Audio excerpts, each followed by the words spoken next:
Mismanagement and rampant corruption by the socialist governments of Hugo Chavez and then of Nicolas Maduro have plunged Venezuela, a country with the world's largest oil reserves, into poverty and economic chaos.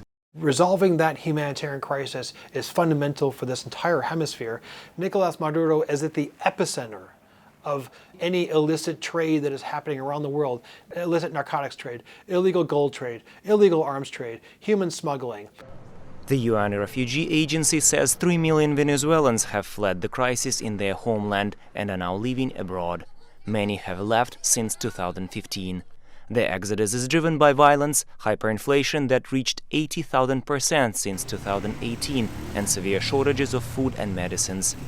Throughout these years, Russia has been backing Venezuela as a lender of last resort to prop up the country's collapsing economy. Russia called the US sanctions illegal and warned against any military action. Why does Russia care so much?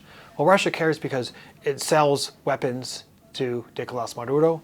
It cares because of the huge investments of Rosneft, of the Russian oil company. Reuters reports that in 2016, Maduro signed a deal giving Russia's state-owned oil company Rosneft 49.9% of the US-based Venezuelan subsidiary Citgo as collateral for $1.5 billion, cash that Venezuela desperately needed. In total, between 2006 and 2017, Moscow advanced Venezuela at least $17 billion in loans and credit lines, becoming Venezuela's largest sponsor after China. Some analysts say US sanctions will cut off the Maduro government's financial lifeline, but they warn the measures will also cause more suffering for the Venezuelan people.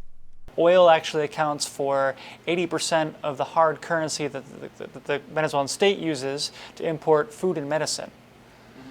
So that's food and medicine that is already scarce, and there's a real risk of these sanctions escalating the humanitarian crisis on the ground. While many observers ponder the consequences of US economic pressure and possible military action in Venezuela, it is the people of that country that are bearing the brunt of this continuing crisis.